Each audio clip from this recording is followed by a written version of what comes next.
This next match review comes to us from Sue. Good old Sue Tart. Here with 658 hours in the game. Definitely not new to Dead by Daylight. Kind of getting closer to that kind of like that adept, not the perk thing, but like being actually adept, like the dictionary definition. Being adept at Dead by Daylight at kind of like that 1K-ish hours. Playing Singularity, good old Single Larry. A character that I think is very middling, not bad, but you know, very middling. The fact that he has a lot of setup time in order to be any sort of good, and your reward is just kind of being a better tier 3 Myers. So yeah, kind of a interesting character that I think kind of flounders in the B tier somewhere. So yeah, that's just my opinions on that character though. All right, so luckily right here, the starting panoramic, I can't tell if you're on Mother's Dwelling or Temple, but both maps are not particularly good for Killer. Temple is a little bit better, but these are some of the bigger maps in the game, and obviously the bigger a map is, the worse it is for Killer. At least with Singularity, you have some sort of map presence with your teleporting between your pods, but you have to set up the pods, so that's a time sink. So the map's definitely not in your favor, so just you know, keep that in mind. It is good in the sense that you have the trees. So you can put your pods up high, which is good. Your add-ons, I think there's way better add-ons. This is the mangled one, but the mangled only applies while you're in overclock mode. So like all of your other M1s are not applying mangled. So I think it's a little underwhelming. This is the one that gives them Oblivious, but it's when you teleport on them, which, you know, obviously they know you're there if you teleported on them. So like, I don't know. I think these add-ons are a little underwhelming. I'd recommend like the baseball glove, which gives you more overclock time. There's a lot of good ones he has, like what's the one that the plant fibers? Plant fibers can be pretty fun because it reduces the duration of movement speed penalty after you get hit through a pallet. What's the other good one that I'm thinking of? Yeah, the denied requisition form. The one where it starts everybody on the trial with the goop already on them, basically a free early game pressure. So I would recommend kind of those over the ones that you've brought. In terms of your build's fine. Your build is very, very strong. Corrupt, Pop, Jolt, very, very, very, very good perks. Corrupt is obviously going to buy you the time to actually set up your BIOPODs and stuff like that. Pop really strong. Jolt really strong. Obviously all of your attacks in M1s. The only thing that's kind of like...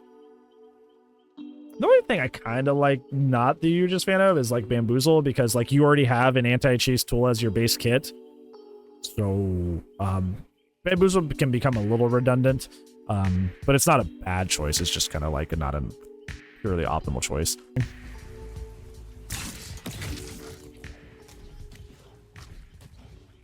Once again, make sure you're putting your pods up high, not down low. Gives you the highest vantage point. Wow, this is an unlucky spawn for this lorry. Very unlucky spawn for this lorry. Oh, you find somebody else back there too. Nice. I would goop her too. Hey, there you go.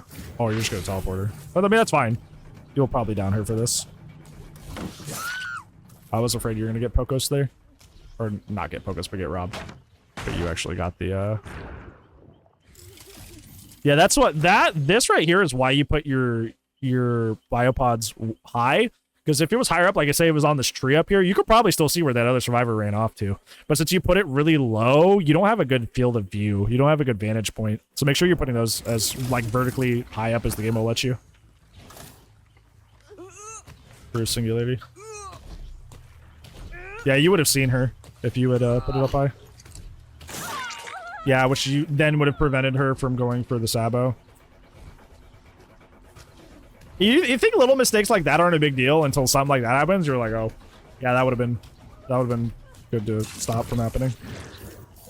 I like how snappy you're being with it though. Like how snappy you're being with your pods. That's really good. Oh, that is so long. I hate how long he has to sit there after teleporting. It's so icky. No jolt so far, although it's Mother's Dwelling, so like, good luck getting jolt value.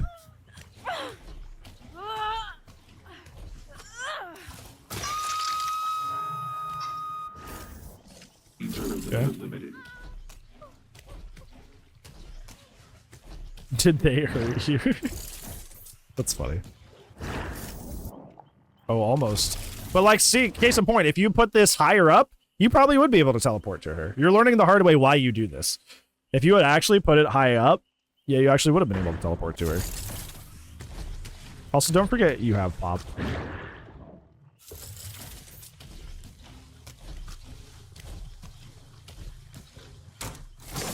That's unfortunate. And she lights away. I love Lithe. Lithe is such a fun perk. Just I hit window. Now I win. People will talk about made for this. Like, Lithe and Rippers are still so much better. So much better. So much better perks.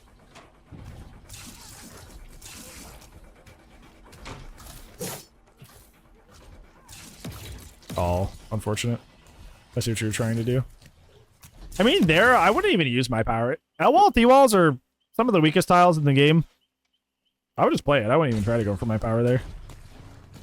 There could be a such thing as using your power a little too much. Especially with this character.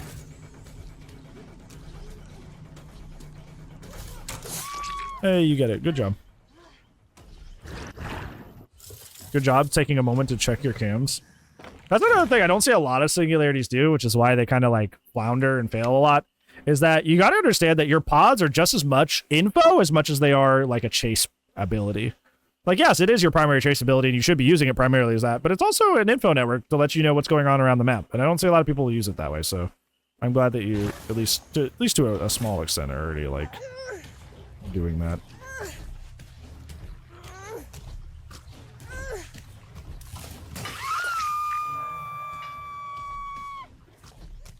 When you have a biopod like that one that's just decommissioned, like it's been EMP'd, just very quickly replace it. Just look over, bam. Hit your M2 twice or your L2 twice, and just replace it. That way you can activate that whenever you want instead of having to wait for its cooldown.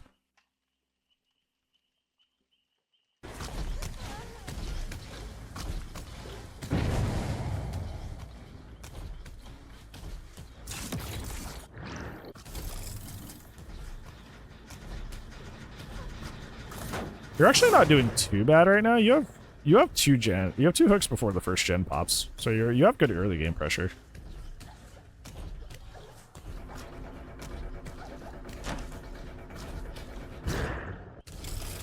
Yeah, once again, that's why you replaced those. Somebody was actively working on that.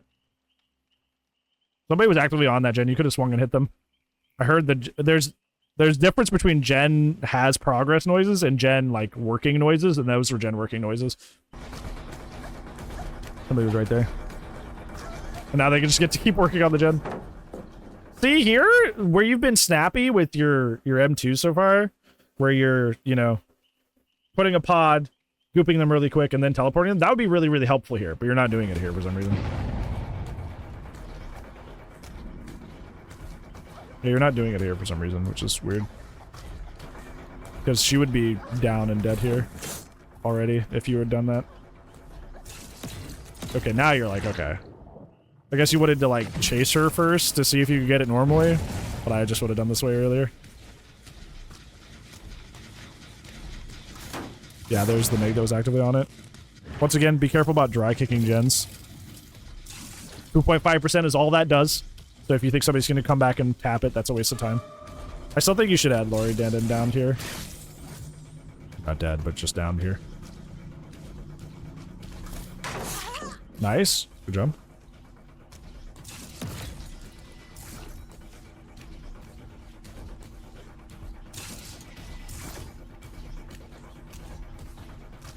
I was going to ask you to like do something there, but it's kind of hard to do on movement and controller, so I'm just not going to even do anything.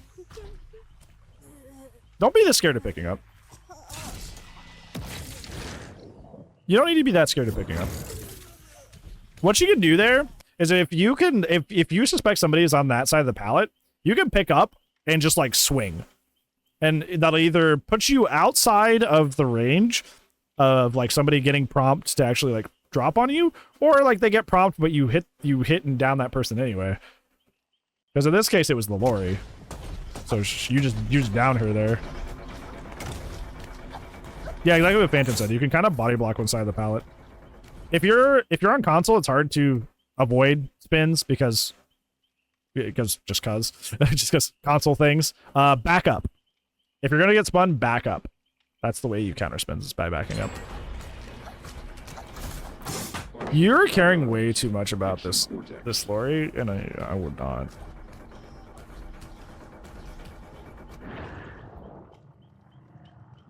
Yeah, you're trying to you focus on Lori a lot, but you're not really downing her, but you're giving her so much time.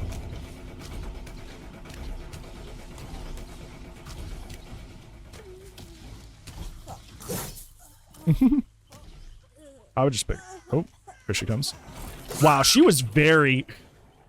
See that? Do you see how audacious she was with that? She walked right up to you. She's like, he's not gonna look at me.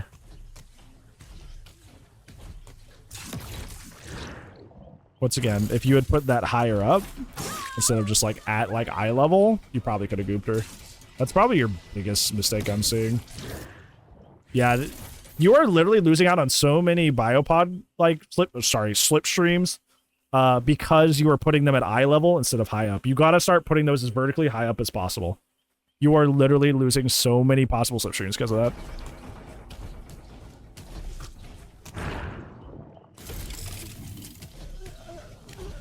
About to say, you have them in a precarious situation because they have to go for so many pickups, but like to say, at least get one hook out of this situation. Prepare to become something better.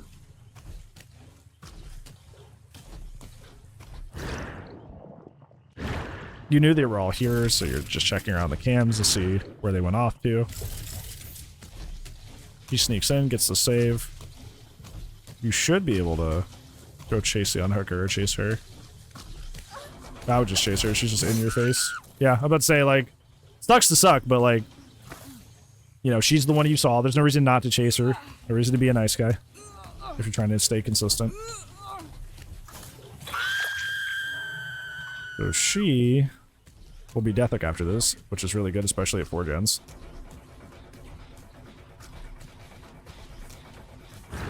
You're good? She pre-throws that. That's funny. Yeah, in that case, Lori wasn't trying to intentionally run into the Singularity. She just kind of like, the Singularity just kind of came back to hook. And she was the one that got seen. The way you do that is you actually like wait for her. And then when she starts vaulting, hit that, and you'll probably go through after her. Like the way that works with Singularity is like, if you teleport to someone before they reach a resource or like are close to it, you're going to just land behind them and have to vault anyway, which isn't terrible because like you have a faster vault speed in overclock mode. But the way you actually go through windows or across stuff like that is by like waiting for them to like almost completely go through it. This is kind of a weird situation because it's like, it's vertical. So like she doesn't land on the other side. So the window for that's really tiny if you can even do it. But just as a general tip, that's how you go through windows or over stuff without having to like get stuck on the other side. You also have bamboozle, so like, you know, that would be even faster. So like, mate, with the perk you have, probably wouldn't be that big of a deal to teleport early.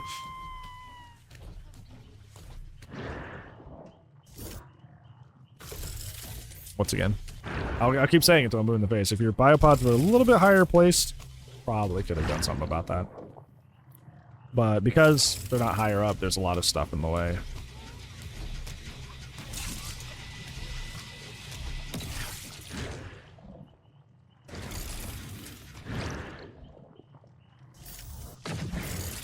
Okay, Lori is Death Hook. You can get her dead here.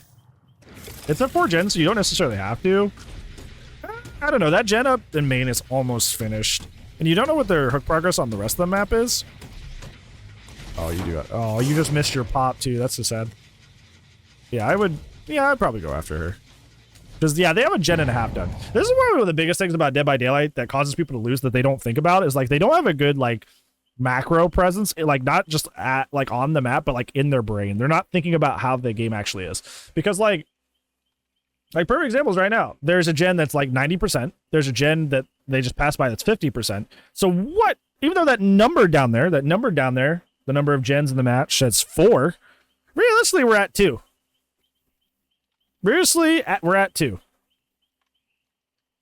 In 30 seconds or less, we're about to be at 2 gens, right?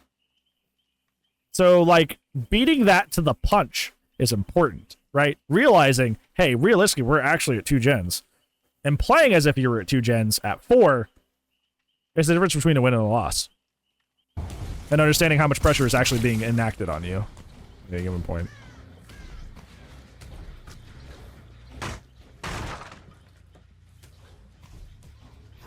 Once again, I would replace that so you can actually use it. Or just put another one.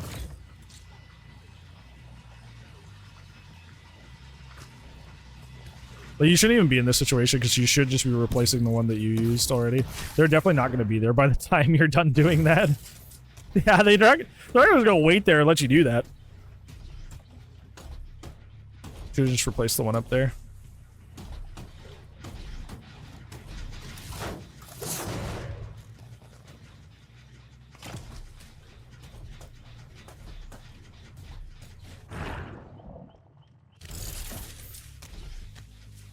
What you're doing where you're checking your cams every 2 seconds to see where people are is not bad, but because of your placement because of your biopod placement, it is bad. Because your biopod placements are terrible, like, what you're doing has become terrible as a result. It's almost always a good idea to do what you're doing, but because of your placement, it's not.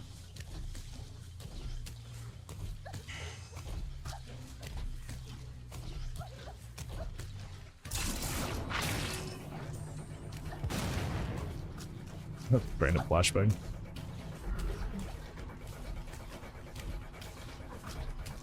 Console move kind of makes me nauseous a little bit.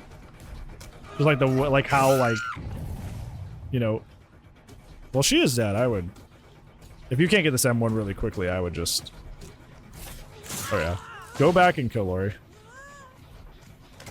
Or you can get that down pretty quickly. And you get the jolt. Okay. So if she made that pallet under there, that would have been bad. Yeah, this is kind of like... There you go, you find her. Good, good, good. I was a little nervous. Ooh, ooh. So I was a little nervous. I was like, he is dead. I wouldn't pass on a Death Hook survivor. The big mistake a lot of people make, because they don't kill their Death Hook survivors. It's probably one of the most common mistakes we cover here on the match reviews. Is people not going for their Death Hook survivors when they know their Death Hook. Ania's Death Hook too. Probably be your next person you look for. Not necessarily an urgent thing because you have somebody dead, but you know, just something to think about in terms of 15th.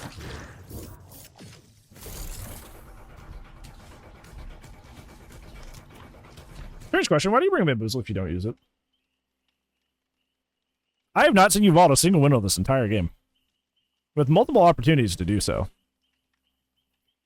That has been a dead perk slot this entire game. And a lot of it has been for the reason that I pointed it out at the beginning of the video, which is, you know, a lot of your kit already does circumvent windows to a certain extent, as long as you know how to play them.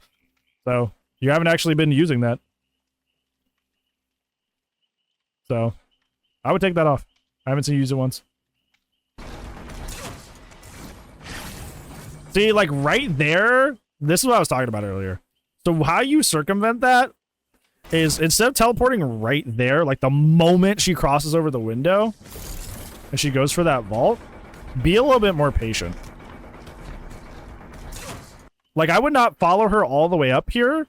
I wait for her to land, start walking, and then teleport. Because then you'll cross over the window. When you do it this close, like the moment she vaults, you're just going to land behind like you did. Once again, like I said, Bamboozle and increase vault speed, like, you know. There you go. Not the worst thing in the world. You could have hit her there. You could have M1'd her there. You could have lunged and got her. But yeah, in terms of just pure efficiency.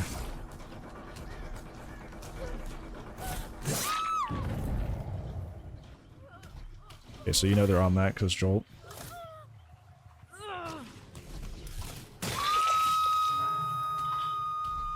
Something great is about to happen. She is Death Hook, so you can get her out of the game.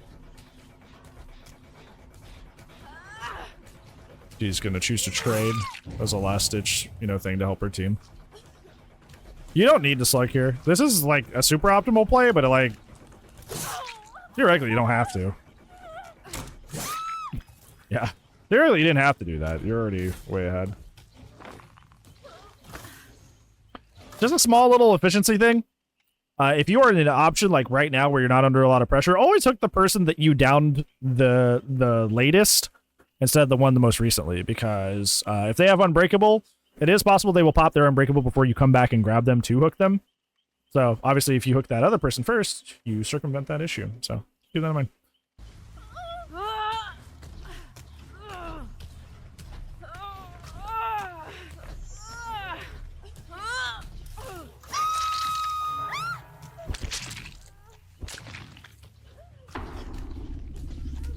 Where'd she go? Where'd she go? Where'd she go? She's behind that. There you go. That other Mega's just gonna bite out on the floor. That's so sad.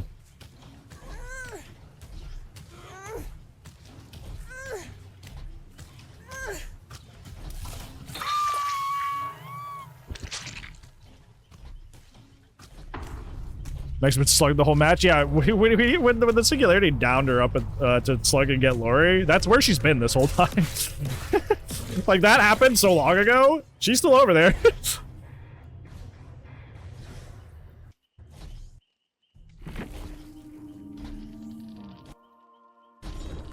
Okay, make sure you guys are showing me the endgame perks for the reasons that we saw in the Demogorgon match, that like, hey, if you had lost this really badly, and I looked at the perks and I'm like, okay, they're sweaty and boring, like I can tell you that. Make sure you're showing me the endgame screens so I can see the perks and stuff. All right, so obviously you 4K this at 3 gens, so, you know, a little bit less I can tell you because, you know, it's a match where you did fairly well. There are mistakes that you made, and there's kind of a surprising takeaway I'm going to tell you that, you know, I think may not be the most fun to hear, but I'm going to say it anyway because I'm trying to get people as consistent as possible. First, main takeaway, obviously the one I've been harping on the whole match, is your biopod placement is not the greatest. Your biopod placement should be as vertical as possible while playing the Singularity. That way you have the most vantage point, the most field of view of what's happening on the map. There are tons and tons and tons of wasted time you spent inside a camera not able to see people while they passed right in front of your camera because it was literally eye level. Most of your biopods were eye level. So you really couldn't see what was happening, and you couldn't get a lock on people. Or if you had literally taken the time to look up and then place the pod, you would have had a vantage point over all of the foliage and the clutter, and then you would have been able to slipstream them, teleport, do all that wonderful stuff.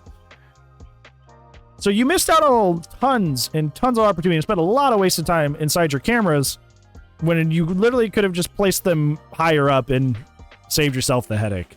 No pun intended. So that would be the first and number one thing that I saw that you were doing wrong that I would change, is start putting your biopods up. Put your biopods up as high as possible, especially on a map like Mother's Dwelling that has trees literally everywhere. It was kind of disheartening to see you just like never take advantage of that, like literally at all. So make sure you're doing that. The second thing that I'm gonna say, which is kind of the surprise one, which might kind of hurt to hear, I think your build's kind of carrying you a little bit, because the amount of time you spent inside those cameras not getting those slipstreams, the amount of time, like the long amount of time you chased Lori, more gens should have been done. More gens should have been done. And the only reason they weren't is because you brought the right perks. You brought Corrupt, you brought Pop, you brought Jolt, you brought 3 slowdown. Now, bringing a lot of slowdown on a setup killer, not a bad idea, because obviously they have a time sink because they have to set up their power. People like Trapper, like Oni, like Singularity, they don't get into their power right away. They have to do a little bit of setup first to get into their power, or to have a power at all. So not a bad idea. But I think you get away with a lot because you're running triple slowdown, and not necessarily because you played as well as you could have. So just, I would keep that in mind. Like, obviously, like, especially with the setup, like I said, like a setup killer like Singularity, something like Corrupt's really good, so you actually have enough time to set up and that sort of thing. But I do think bringing the intensity of the build that you brought allowed you to make mistakes that you just shouldn't be making. Just to put it flatly. You were like, the amount of time you spent in those cameras should have been like a gen. It should have been a gen or two even. But because you just pop, you know, down and pop, you know, we had Corrupt, you know, I had Joel, like, it kind of covered the mistakes. It kind of covered the mistakes you were making with your BIOPODS. So just keep in mind that, like, while you will be getting more W's with that, it may be hindering your growth in the long run to be running that strong of a build right out of the gate. You know? Because, like, this is something that I would see, like, this build, where it's the triple slowdown into chase perk, that's like a win streak build. Most win streak builds are either quad slowdown or quad slowdown into a chase perk or quad slowdown into, like, agi, so you can get your pain res value, you know? That's what I see most, like, win streak builds are. Triple slowdown into, like, save, triple slowdown into no way out, triple slowdown into, like, agi for pain res, you know? Like, just keep in mind that, like, if you're in a position where you're still growing, which you are at 600 something hours, you may be hindering your own growth by just, you know, kind of packing your build, stuffing your build, instead of, like, you know, allowing your mistakes to marinate and, you know, you be able to look them in the eye and go, okay, that I see you exist, but we're going to change those. We're going to change those mistakes. Same reason I tell people not to run Noed when they're trying to get better at the game. You could suck the whole game and then suddenly get an insta down that snowballs into a victory that you don't deserve. It reinforces bad habits. So maybe bring this build back out when you're like more seasoned at the game and you're trying to go for a win streak or something. But maybe while you're learning, not stuff your build so hard. Unless you're just having a bad day and you just want to win. In that case, do whatever. But I'm trying to teach you to be more consistent and not need to rely on things to win. Take the training wheels off, so to speak. Take the training wheels off. So, yeah.